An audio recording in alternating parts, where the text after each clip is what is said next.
Hello there, Michaelers. Pearl Jr. here. How's everyone doing? I hope everyone is doing pretty good. Okay, I got some updates today.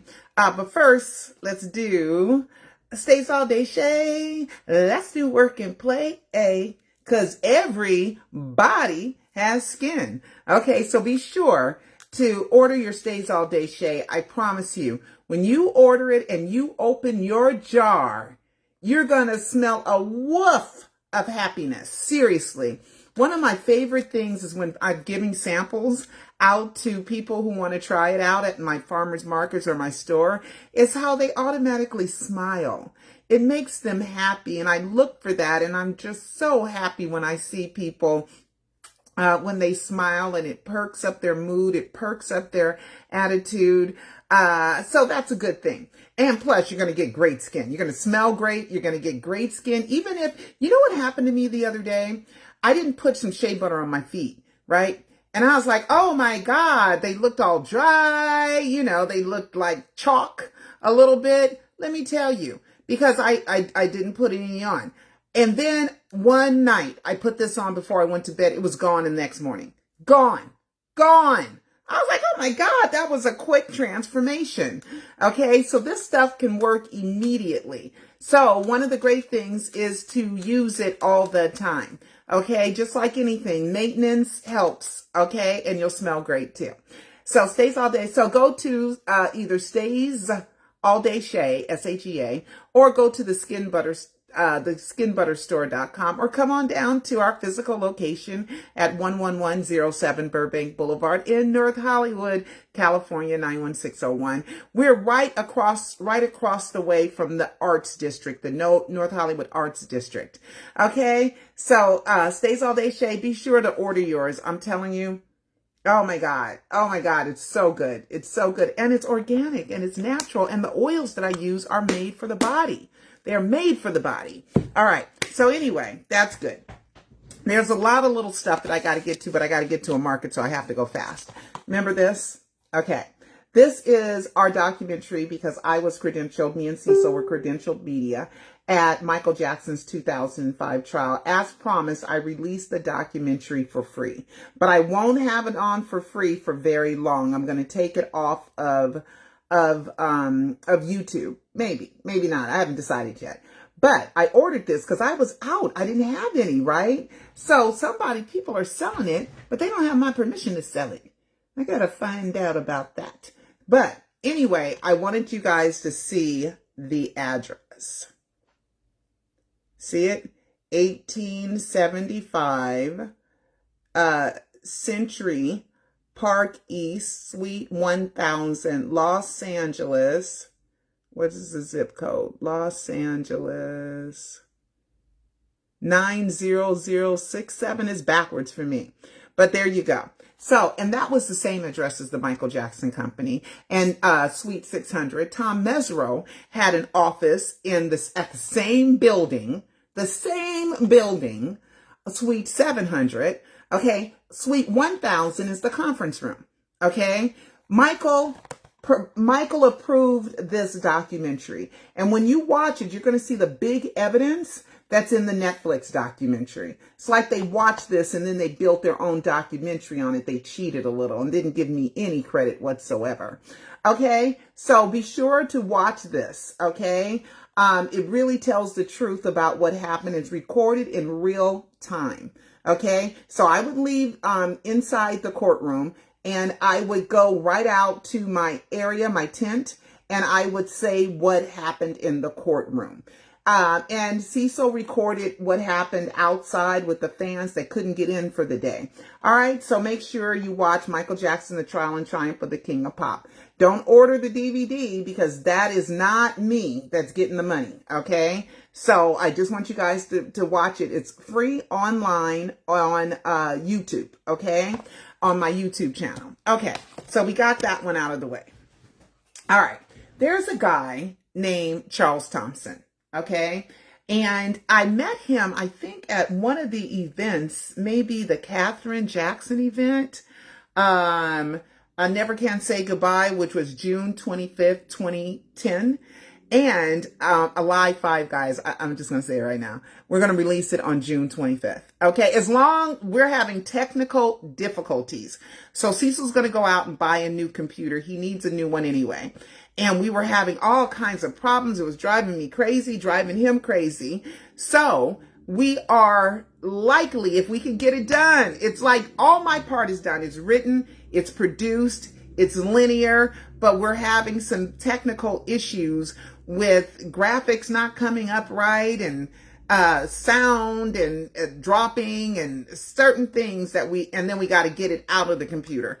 So hopefully when Cecil buys the new computer and updates it, because there's been a lot of advancements in technology. We haven't done a documentary since 2020, June 25th, 2020.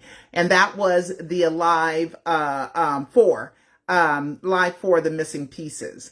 So it's been 6 years. And then we released Prisoner of Fame, but I didn't edit that. The director that I hired had that. So that one's free too online. If you want to own the DVD of that, yes, I am selling that DVD. And I sell the Alive docuseries on DVD and Alive 4 on DVD. Okay, this is the only one that somebody else is selling, and I got to contact people about it. Okay, so anyway, so Charles Tompkins, okay, he ended up being rude to me, somewhere calling me crazy, because he believes in the trial system, and he's from the UK, and he's always in the courts. And of course, a lot of people will, dismiss Michael faked his death. They'll just dismiss it. They don't even want to hear nothing. You tell them 3 or 4 things, they find excuses for it, but they have no idea what they don't know. They have no idea what they don't know. Okay? There's so many things that prove that Michael Jackson faked his death. And Alive 5, I like this. My hair is a little different. Alive 5 will blow that out of the water. Okay, blow it all up if you have the time to watch. And you got to watch all of them. So we dive deeper into other clues that were already mentioned. We dive deeper and we find more stuff, more proof, more evidence, more facts. Okay, so that's what that's about. Also, we talk about Michael's successes. Okay, more on Peter Medani. More on that. Okay. So anyway, so he did, even though he was rude to me, online, called me crazy, and insulted my work. This is really good. Okay. This is a really, really good one. So even if I have some problems with you or whatever, if you do some really informative stuff, I'm gonna give you credit, Like a lot of times people think I'm hard on Paris. But when Paris was suing the state, I said she has a right to do that. Okay? And it was 2018. I see when she turned 27, let's see what happens. She already turned 27. She's 28 now. So we're going to see what happens. But I didn't mean to go there. Because that's a whole nother subject. Okay, Prince had a birthday. I think Prince's birthday was June 7th. So Prince Rogers Nelson, not Prince Jackson, Prince Rogers Nelson, the great musician, okay, who was just an extraordinary. This guy is just a Prince fan. And I had my Pools of Gold, it comes in purple, and whatever you want, let me go. Okay, I liked him so much. He's so cool. What's up, world? How's it going? It's Danny G-Stick out here in the Temecula Lake Farmers Market, visiting that lovely lady Pearl at the Skin Buddy store. Come check her out every Sunday. Get your essentials. Get smelling lovely, smelling right. It's a celebration. Celebrating our brother Prince's birthday today, June 7th. 7 energy all around. Go listen to some Prince, some Michael, whatever you want. Let me go. Okay. So, one of my fragrances is called Pools of Gold, right? And it's purple. It's purple. So he was like, oh, you got to give me that. So he bought the Pools of Gold, and it is fabulous. It's a top seller. It's a masculine scent. Oh my God. It's based off of Polo Gold. It's really good. Okay. So, let's do, okay. I forgot all the people that I had. The bonus footage is on my Vimeo channel. Okay, the bonus footage, I think it's available. But you guys don't know, I interviewed Tom Mesereau. I interviewed Aphrodite Jones. I interviewed Linda Deutsch. I interviewed a lot of people in this bonus footage. I looked at it recently, but that's on that one. I don't think, did I put the bonus footage online? Let me see if I put the bonus footage online. I think I did. Okay, hold on. Okay, let's do this. Pearl Jr. Okay, so hold on. We're gonna go back. I like the way I look here. This is a good look for me. Okay, so here we go. We released the documentary. Oh, wait. We got to go to the beginning. Okay, so there you go. Hi, my name is Pearl Jr. And in 2010, we released the documentary Alive, Is Michael Jackson Really Dead? Well, here we are 7 years later. And okay, so anyway, so yeah, Geraldine Hughes, got her too. So Geraldine's in here. She talks about the 93 case. So you guys who are really into it, talk about 2C's record, Michael going over when he came back. Got Shauna in here. I got Michael. This is it, of course. Tom Mesereau. There's Tom in my interview with Tom Mesereau. He invited me to an event. There's Aphrodite Jones. I interviewed her. I interviewed Linda Dortch, who was Associated Press writer. Most of her stuff went out to the other outlets. That's why she's important. She passed away. I interviewed Jermaine. Here's my interview with Jermaine. There you go. And then I talk about how, it's so funny. At this time, I thought Michael was dead, but for some reason, I did not put 2009 on here. Okay. So that was kind of maybe something that I had a premonition about, because I thought Michael Jackson was dead for a long time. Okay, so let's do Alive 4. I'm going to update Alive 4 with more Brandon Howard is Michael Jackson's biological son facts. Okay, I'm going to do that as soon as I get a chance. Okay, and then let's see. I'm going to show you.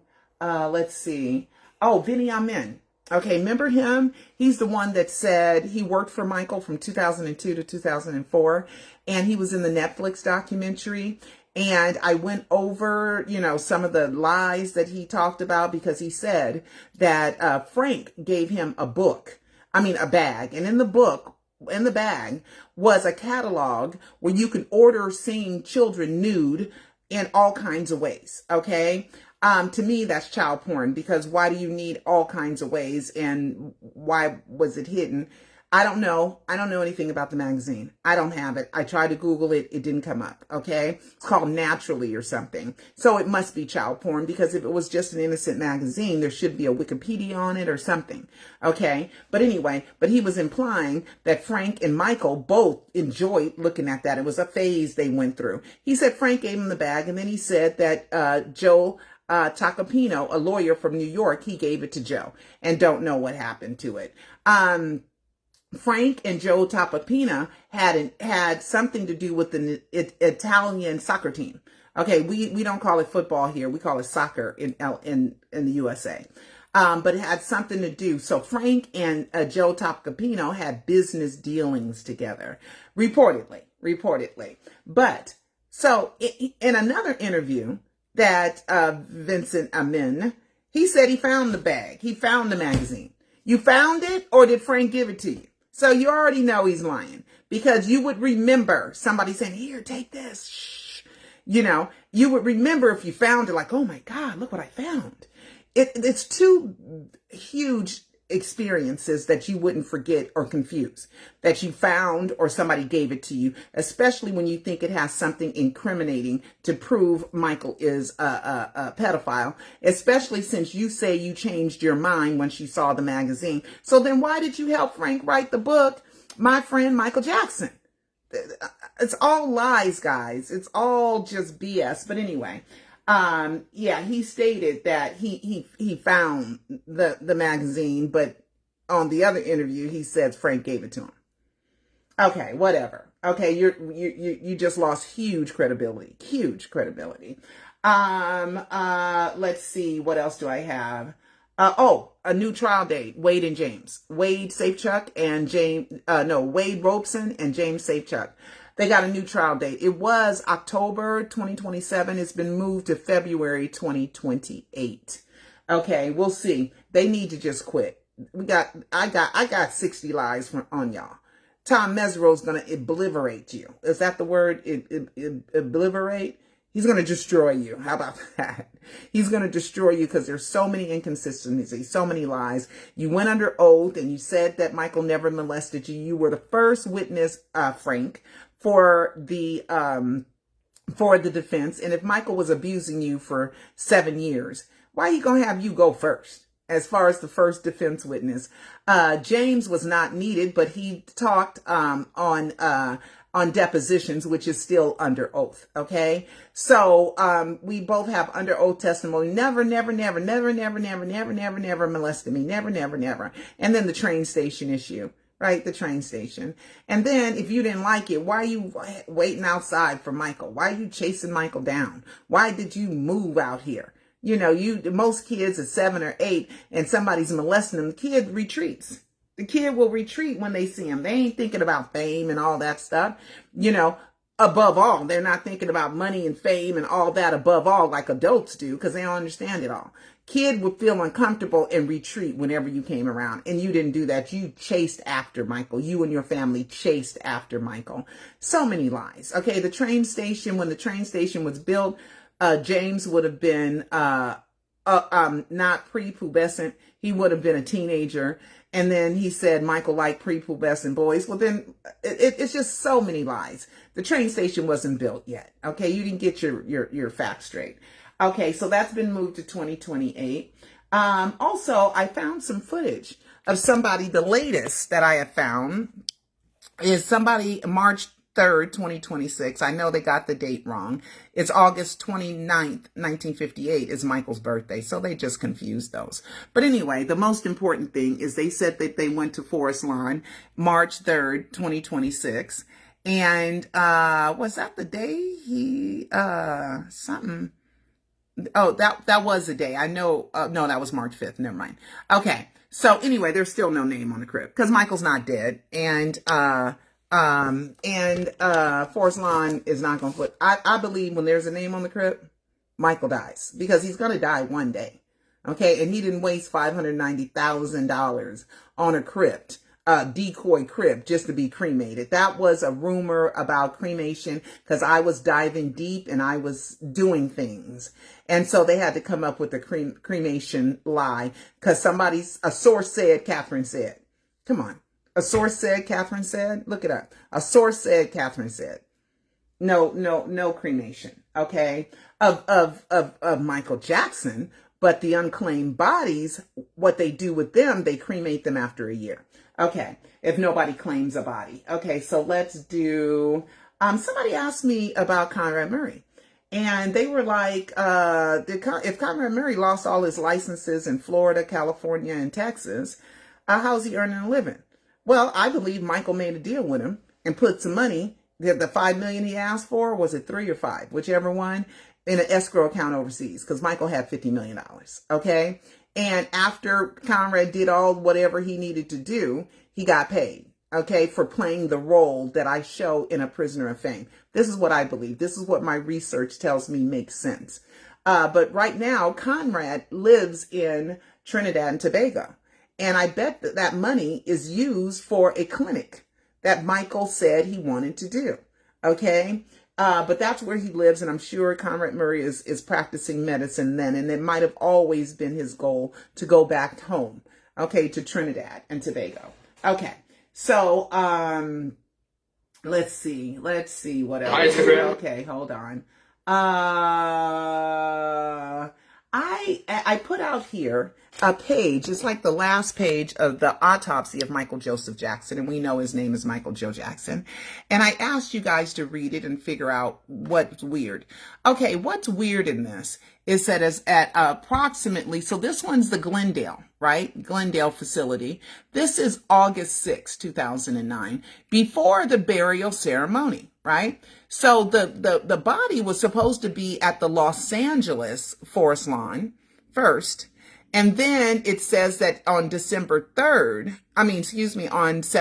3rd is when it at least listed as being buried at this facility. So I don't know if it left Forest Lawn. TMZ did a whole thing, chased the morgue and said it never got back there. It never got back to the coroner's office, and it didn't go to, and it did not go, oh, no, it never made it to Forest Lawn. That's what they said. It never made it to Forest Lawn. There's some reporting that I'll have to refresh myself on, but they followed it, and TMZ said, it didn't go where it was supposed to go. So anyway, August 6th, apparently, the police officers were Orlando Martinez, Dan Myers, and Scott Smith. Remember Dan Myers in a documentary that I was in? He said he was watched one of the autopsies and the body looked nothing like him, because here it was 2 autopsies. Okay, so I'm going to read this real quick. Let's see. Was requested hair samples. Okay, I'm just going to read it. On August 6th, at approximately 1300 hours, I was notified by Chief of Laboratories Joseph Muta. Now, Muta's very interesting because Prince Jackson, his partner in Hill, LA, his last name is Muta. His last name is Muta. So I'm just wondering, just making that connection, that a coroner criminalist was requested to collect hair samples from the above listed decedent for potential toxicology testing. The decedent had been to the hospital autopsied on 2 separate occasions, right? And handled by mortuary staff prior to my involvement. The decedent would be under the jurisdiction of the decedent's family and the mortuary during the collection. Now, I'm going to tell you this, and I swear it on my dead mother's grave. In October 2009, I called Forest Lawn, and they told me, we don't have Michael's body, and we have never had it. That's what they told me, and many other fans that I have listed I'll call them back, that I have listed in the Alive docuseries with emails. I even got voice messages, phone calls, of them saying, we don't have Michael's body. He's not at any Forest Lawn. Okay. So, but anyway, so whose body was this? Right. All right. So Coroner Chief of Operation Craig Harvey, Forensic Technician Jose Hernandez, and I arrived at is it Jamie Littimont? Okay, I arrived at the Glendale branch of Forest Lawn Mortuary, Glendale, at 17:45. So that is 5:45, right, in the afternoon. Forest Lawn personnel, Daryl Drabbing, escorted us to the waiting room while preparations were made for viewing the decedent. At 18:35, so we're talking about 50 minutes later, we were permitted to view the decedent in a secured lobby area. Those present included Forest Lawn personnel D. Drabbin, Scott Dolette, family member Latoya, and her male companion, which was Jeffrey Phillips, and the above-mentioned coroner personnel. At 11, remember Craig Harvey said that he had to open the casket? Okay, so this is what he's talking about. At approximately 18:40, I conducted a limited examination of the decedent supine in a yellow casket with blue lining. The majority of the casket was covered with multiple towel sheets, leaving only the hands and top of the head exposed. The top of the decedent's head was covered with a wig, and in a wig with long, dark, apparent hair. Moving the wig revealed short, dark, curly, natural hair in the temporal regions, measuring approximately 1.5 inches in length. An unknown dark residue was present on the natural hair. The hair in the parental region was sparse and covered in an unknown clear adhesive material. Hair samples were collected by plucking with gloved hands. Hernandez took photographs of the hair collection process. The following items of evidence were collected at the mortuary. Physical evidence: hair samples packaged in small PE envelope, hair samples from left temporal region packaged in aluminum foil and paper bundle, hair samples from temporal region package in aluminum foil and paper bundle. Evidence collected was completed at the mortuary on August 6th at 1920. So we're talking about 7 p.m. in the afternoon now, 7:20, right? Evidence was seized at the sealed at the Forensic Science Center on August 6, 2009 at 1950 hours and placed in a secured storage locker. So this document was created on August 13th, 2009. Let's talk about what's wrong with that. Okay? How you know who you collected? You couldn't even see the face. You could only see the hands and the top of the head. Right? Didn't it say hands? Multiple towels, and only hands and top of the head was exposed. How we know who that was? Huh? How do we know? You did not verify that that was Michael Jackson by at least looking at his face. Because remember, no family members ever officially said that Michael Jackson, they saw the dead body. Okay? One cousin, and I think he just was talking too fast or something, said the casket was open at the private funeral. No, it wasn't. It was not open at the private funeral that was in Los Angeles. Okay? It was not. Okay? Opened. Angel went and she told me she was there from the beginning to the end, and that casket was never open. And we know it was never opened at the memorial, right? So we got this is suspicious. Every death document's in the wrong name of Michael Joseph Jackson. His name is Michael Joe Jackson. The coroner said he named and identified the body through a California driver's license. There's no California driver's license in the name of Michael Joseph Jackson. So how did you do that when Joe has 3 letters and Joseph has 6? You ain't allowed to just make his name longer because you feel like it. You can't make Janet's name Demita Josephine when it's Janet Demita Joe. You can't do that.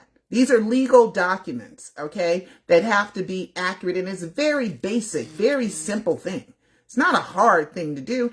And you didn't have the driver's license because Jeffrey had it, okay? Jeffrey had it until 2022, okay? So everything about Michael dying is something wrong. Something wrong with every single solitary thing.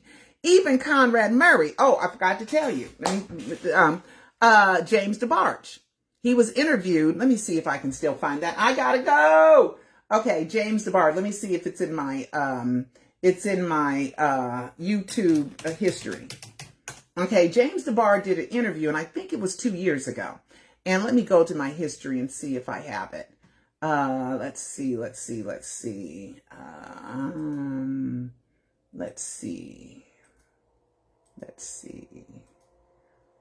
It was a James DeBarge interview. And James is the one that was married to Janet. Okay, he's from the famous DeBarge family. And where is it, DeBarge?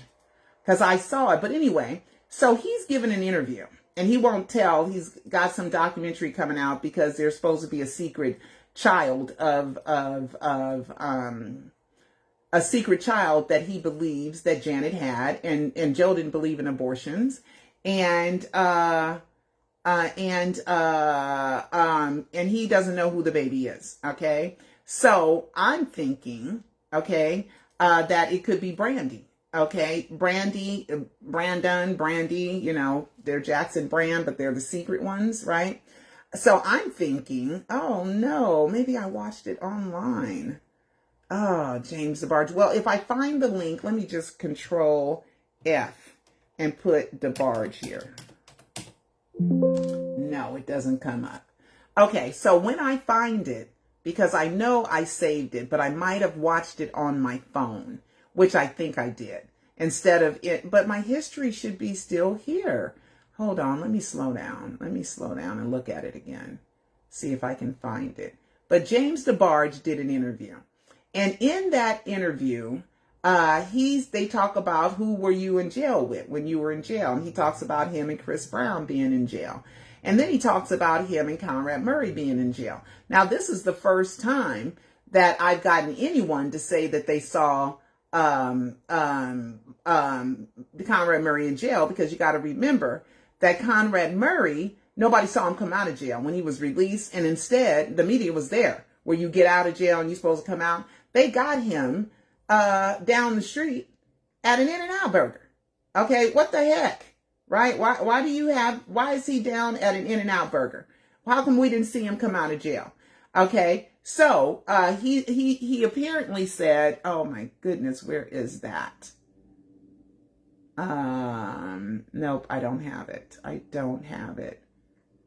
Interview. Let me see if I can just go James DeBarge. Let me see if I can Google it, because I know what it looks like. And I know it was at the end of the interview, of the James DeBarge interview. I'm looking, y'all. I'm looking. Okay.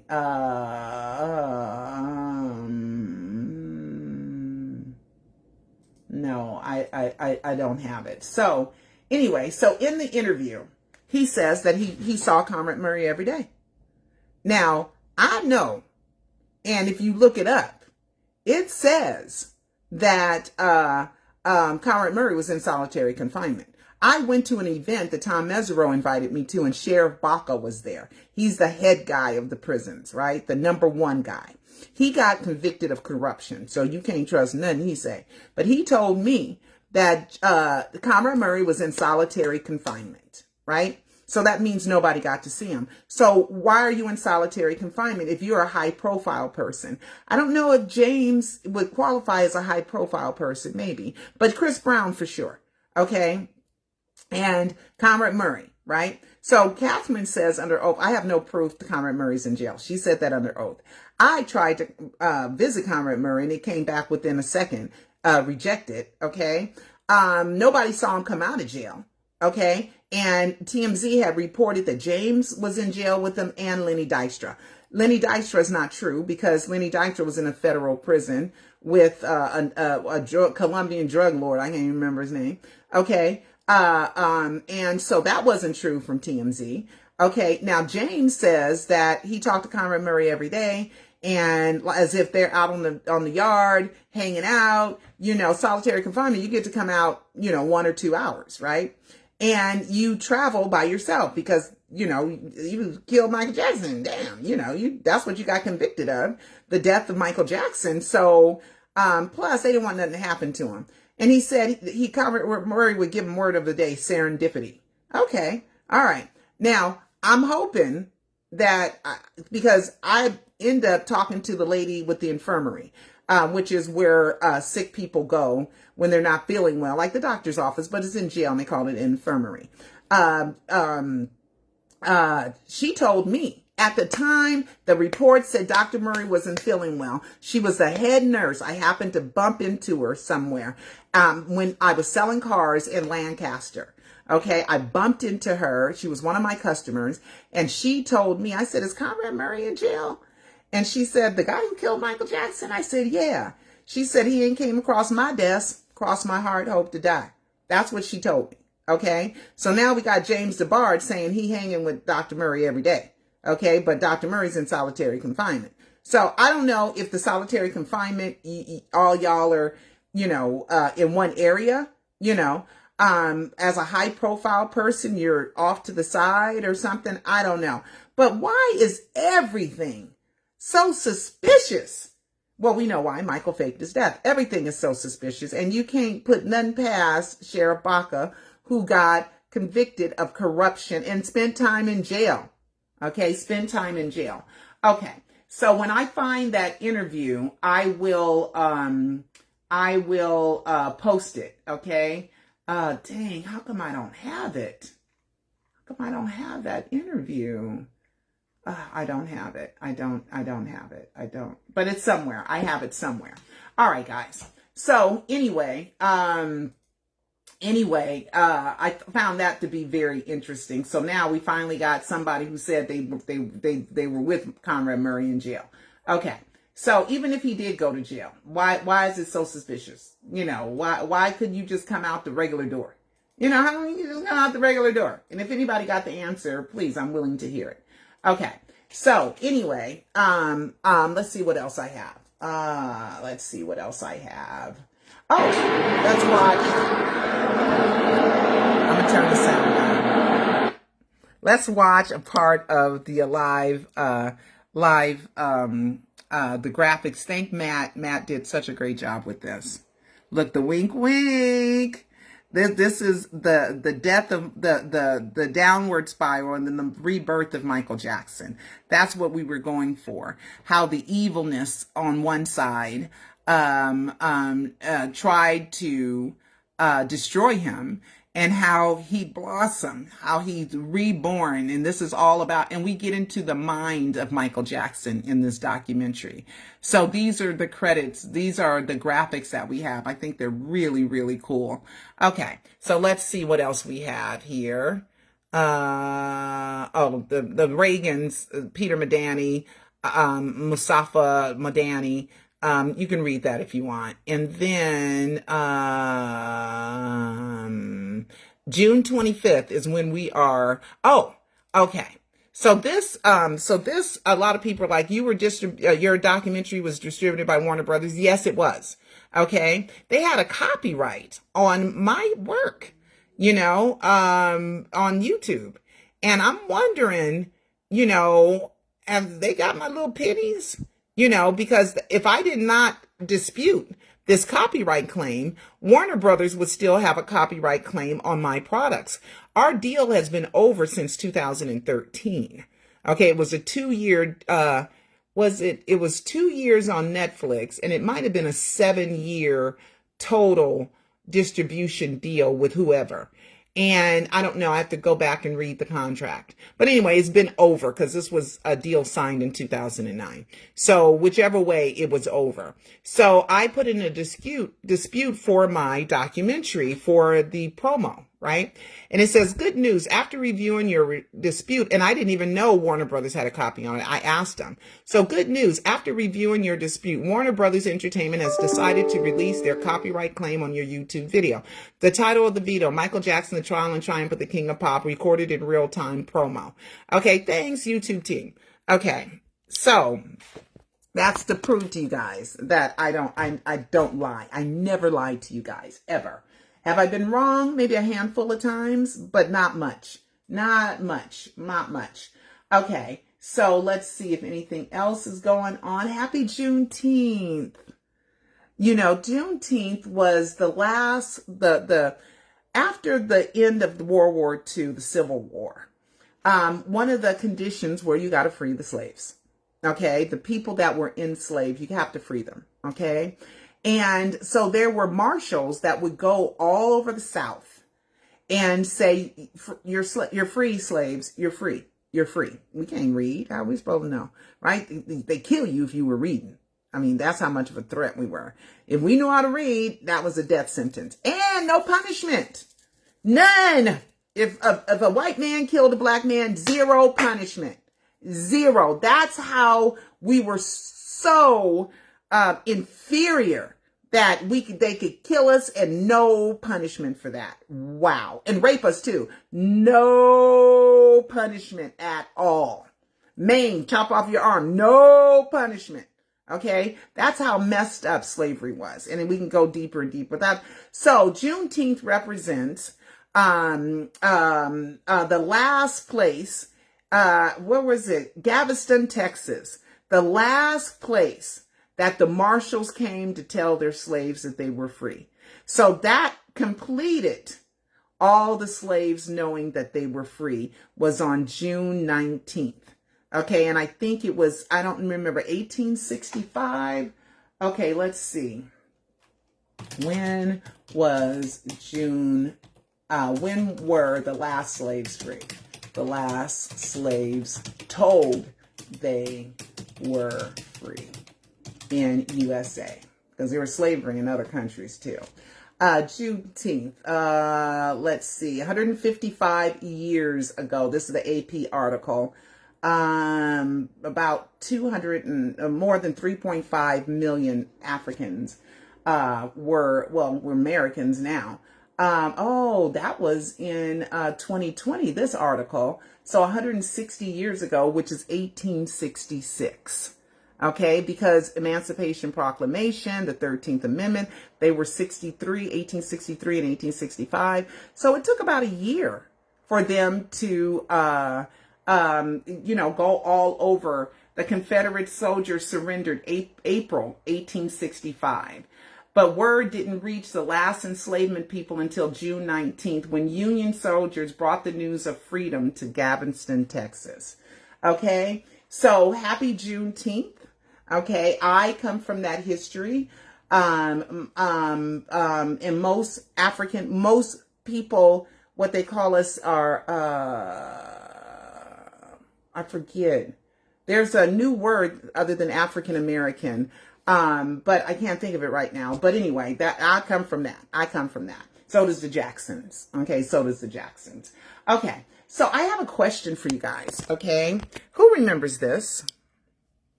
Do you guys remember this? It's in the live docuseries. It was Carlton Austin Guy, a.k.a. Oscar Quintana, a.k.a. Michael Jackson. Why was Michael Jackson's name on this? Okay, hair color, black. Ethnicity was supposed to be unknown. Okay, this person, case number 2007-08947. And remember they talked about how thin that body was? Because it was a chronic body double. Said it was 75 pounds. Okay, and 5'10", that's what's Michael's height. Okay, hair color black. Date of birth June 5th, 1959, and the date of was Michael. The Michael album, December 10th, 2007 is the date of death, but also the Michael album was released on December 10th, 2010. So was that a clue that this is the Michael body double? I think it is. And one day I'm going to be able to share more with you about this, because this has been recently taken down. Like in 2023, they took it down.